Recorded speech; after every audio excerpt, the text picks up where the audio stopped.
Where am I? In the village. What do you want? We want information. Information. Information. We have no lack of information. More than ever before, we have information from everywhere and about everything, and it is available to us literally at the press of a button. In these uprooted times, there is a great need for those who can speak of that eternal wisdom which is called the perennial philosophy, and indeed to a critique of the false premises of modernity. What must we do? A critique set out in one of the seminal texts of the traditionalists, Rene Guenon's The Reign of Quantity. Who is number one? You are number 6. Modernism, by its unrelenting emphasis on the quantitative view of reality, prevents us from knowing that which enables us to be fully human. I am not a number. I am a person.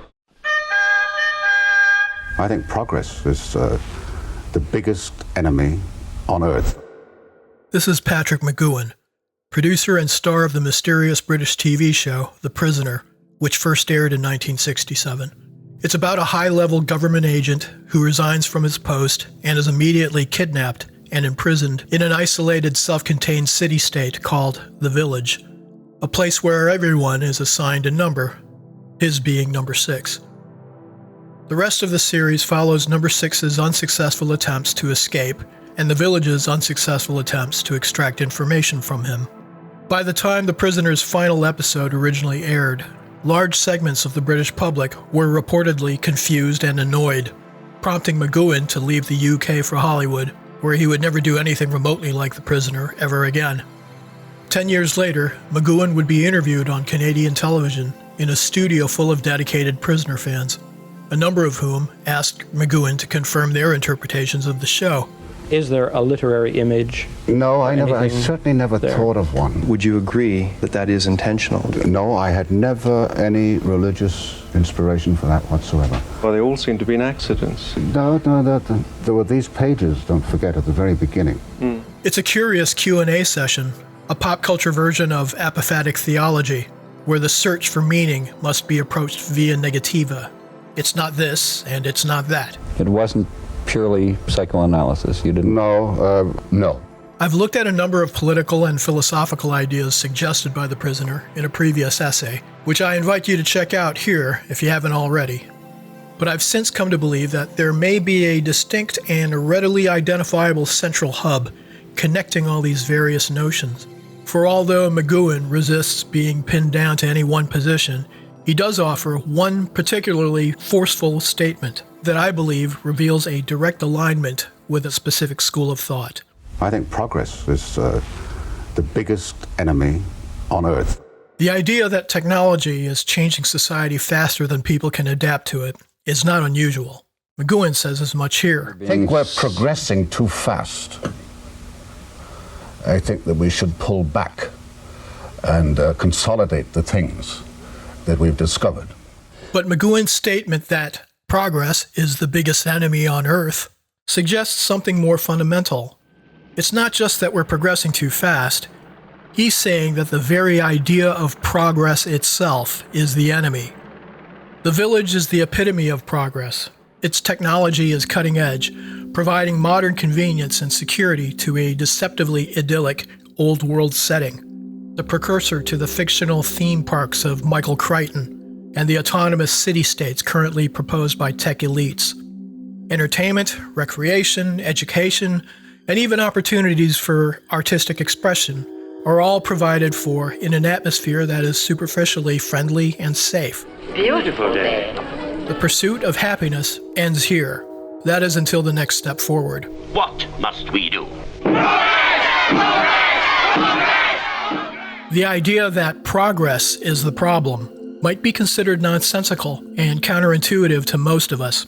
We consider progress the very basis of civilization, as evidenced by technological development, social progress, and economic growth.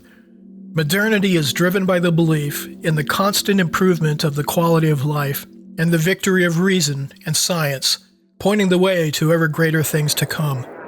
What is this progress? What is the good of all this progress onward and onward? We demand a halt. We demand a rest. This dude, of course, is a straw man created by H.G. Wells, who was himself a staunch progressive in every sense of the word. Stop this progress. Progress has always had its critics. At the dawn of the Industrial Revolution, William Blake spoke of dark satanic mills, and the Luddites destroyed the machines that were taking their livelihoods. Jean-Jacques Rousseau wrote that civilization is a hopeless race to discover remedies for the evils it produces. Progress is the biggest enemy on earth apart from oneself. And that goes with oneself. They're a two-handed pair. There are two issues: progress and the self. The Prisoner is much more than just another variation on Orwellian totalitarian dystopia.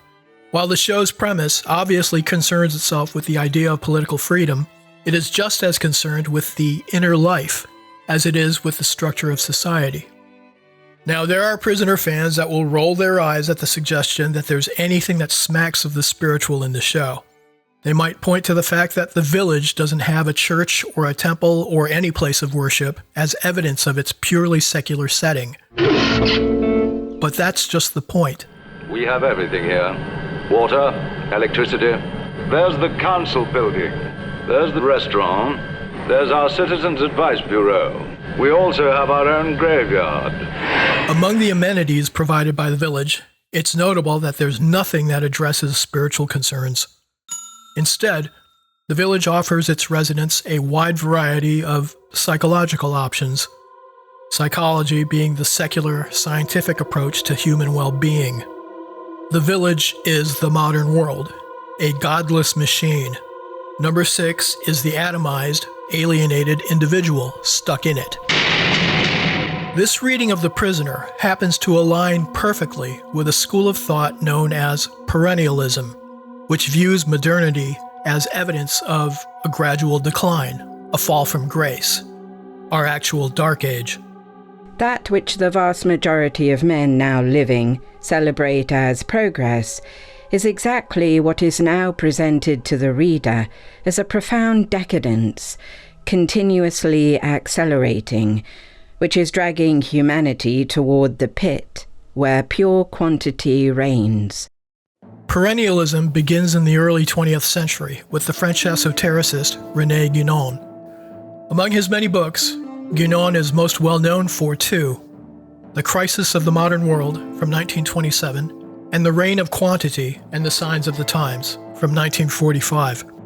While other critics see impending civilizational collapse as the result of exhaustion or a loss of confidence, Guenon was unique in that he considered progress itself to be the culprit. The problem is not that we've strayed from our rational, humanistic, progressive ideals.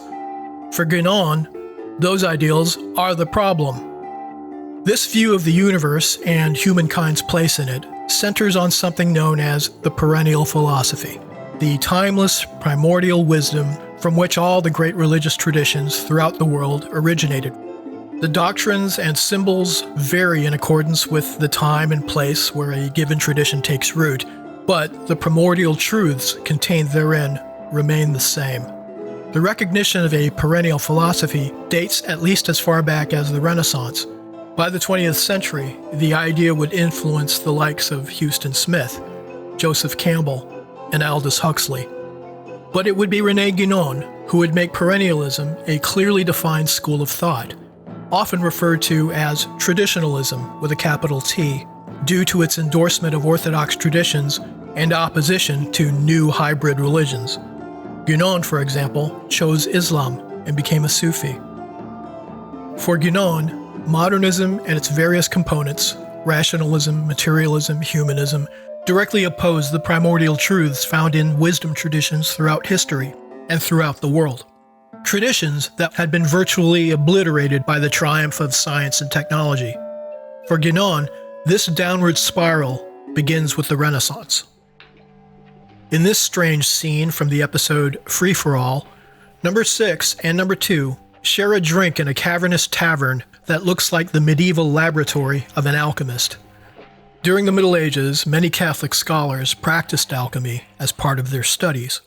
For the perennialists, medieval Europe exemplifies traditional society with the sacred fully integrated into all aspects of everyday life. The primordial truths were still being passed on among scholastic clerics like Duns Scotus and Albertus Magnus. Their work in the natural sciences was inextricably linked to the sacred. This would all come to an end with the ascendancy of what Guenon called profane science, a materialist approach to truth that would come to regard the physical, the quantifiable, as being the only reality. See him? Yeah. He's a brilliant scientist. Just does that for a hobby. Modern persons in general cannot conceive of any other science than that of things that can be measured, counted, and weighed. In other words, material things. We leave him here in peace. He brews his brew, plays with his chalk. We come down once a week, photograph the stuff, clean it up for him, so that he can start on another lot. Clever as hell. Cheers. This attitude was to be yet further reinforced by the industrial applications of quantitative science. Anything that couldn't be measured, spirit, soul, consciousness, was no longer worth serious consideration, and eventually regarded as non-existent.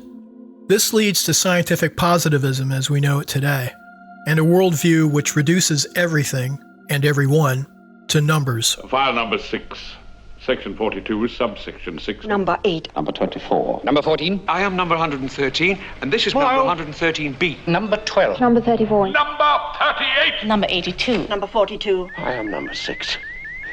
I am number 6.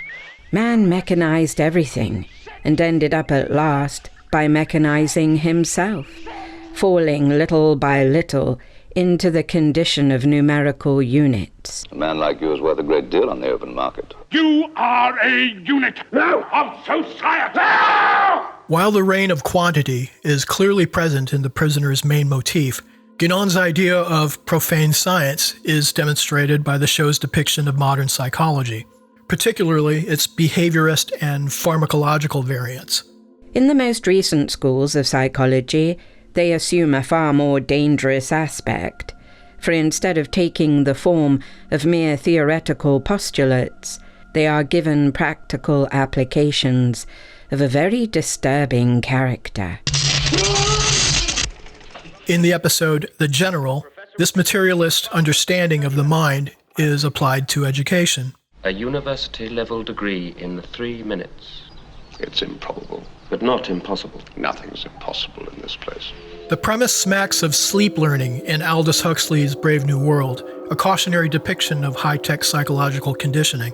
But more importantly, the episode is a critique of modern education and of what we consider knowledge. Subliminally learned, checked, and corrected by an infallible authority. And what have we got? A row of cabbages. Knowledgeable cabbages. What sort of knowledge? It could well be asked whether memory is not put in the place of intelligence in the modern, purely verbal and bookish conception of education, whose object is only the accumulation of rudimentary and heterogeneous notions, and in which quality is sacrificed entirely to quantity. This is even truer today than in Guénon's time. Education is reduced to a system of grades, levels, and test scores. Knowledge is standardized, and students are reduced to statistics. This purely quantitative view of humanity informs another aspect of modernity that Guénon had a problem with. We have our own council, democratically elected. We're democratic. In some ways. What is this law of the greatest number which modern governments invoke and in which they claim to find their sole justification? It is simply the law of matter and brute force, the same law by which a mass, carried down by its weight, crushes everything that lies in its track. In the episode Free for All, number 6 runs for public office. After a hard-fought campaign, rife with platitudes and promises, Number 6 wins by a huge margin and is elected the new number 2. The very foundation of the democratic idea is the supposition that one individual is as good as another, simply because they are equal numerically. 6 of one, half a dozen of another. And in spite of the fact that they can never be equal in any other way. For Guenon, democracy organizes society in terms of quantity over quality. It's the sheer number of votes, or dollars, that determines legislation and decides who is fit to rule, all based on the flawed belief that authority comes from the masses, that it arises from the bottom up. The higher cannot proceed from the lower, because the greater cannot proceed from the lesser. The opinion of the majority cannot be anything but an expression of incompetence. It's an argument not too far removed from this classic rant, courtesy of George Carlin. Well, where do people think these politicians come from? They come from American parents and American families, American homes, American schools, American churches, American businesses, and American universities, and they're elected by American citizens. This is the best we can do, folks. Maybe it's not the politicians who suck. Maybe something else sucks around here, like the public. The great ability of those who are in control in the modern world lies in making the people believe that they are governing themselves. Tick, tick. Guénon's critique of the reign of quantity applies to undemocratic regimes as well. Any form of government, based on mass mobilization, based on any sort of group identity, shares this same basic defect that Guénon ascribes to democracy. Any politics? The prisoner shares this negative view of politics in all its varieties. It doesn't matter which side runs the village. It's run by one side or the other. Oh, certainly. But both sides are becoming identical. Headed unanimously. The constant war of wills between number 6 and the village demonstrates what is possibly the most popular interpretation of the prisoner, as an allegory about the individual versus the collective. Check! What's all that about? It's not allowed. Cult of the individual. And remember, if you get another attack of egotism, don't wait. Go back to the hospital immediately. Individualism is, among other things, the belief in the primacy of the individual over the collective. From this vantage point, number 6 is the libertarian everyman, representing the inviolable rights of the individual. One could be tempted to oppose the collectivity to the individual, and to think that facts, such as the increasingly invasive role of the state and the growing complexity of social institutions, indicate a tendency contrary to individualism. In reality, however, it is not so, because the collectivity, being nothing other than the sum of the individuals within it, cannot be opposed to them. For the perennialists, the individual and the collective are strictly expressions of quantity.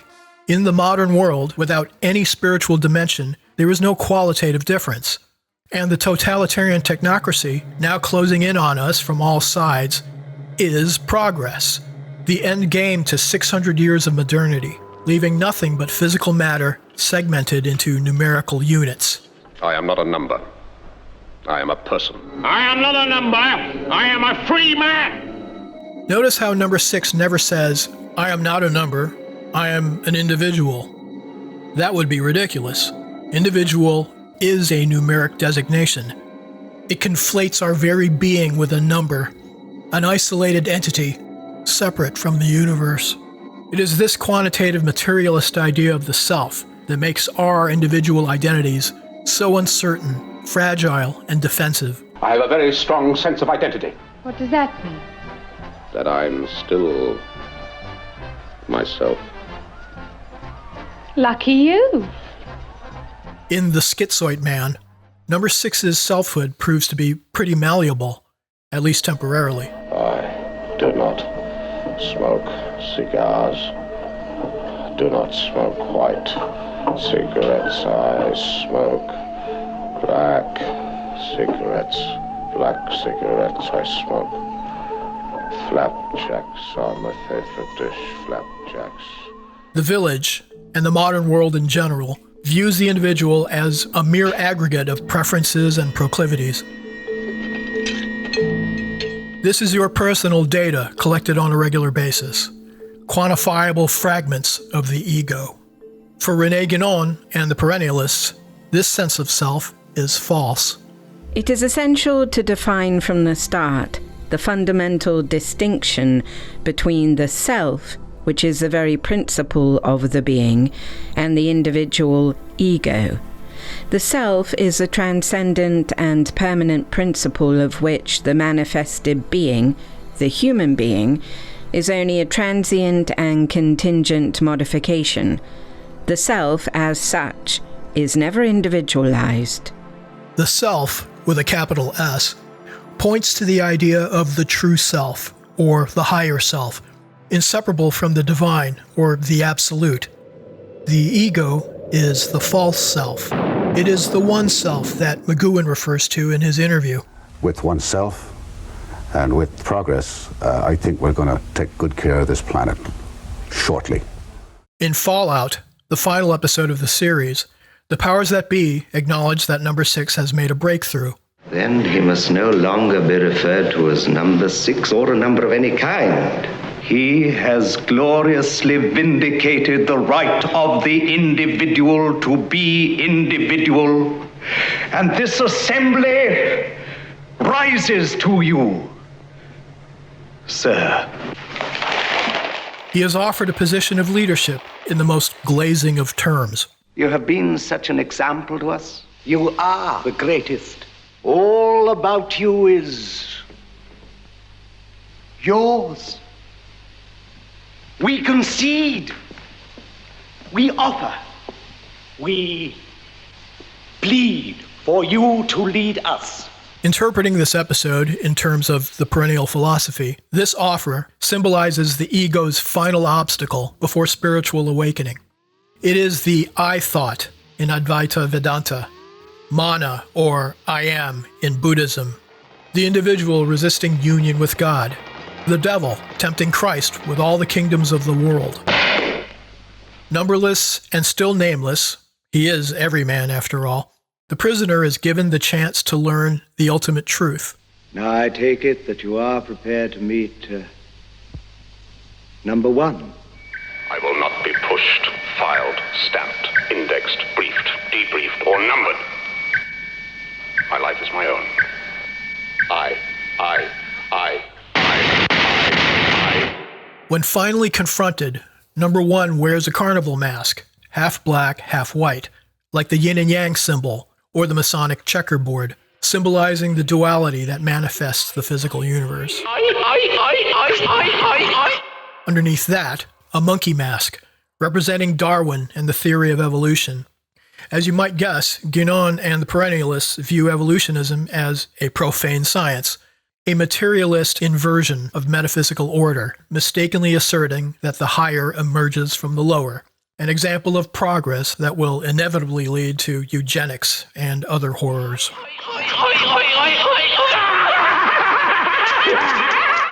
The final mask, the false self, reflecting back on itself. According to perennial wisdom, the number 1 corresponds to the first manifestation. It is the mind's first conceptualization, creating the illusion of the I.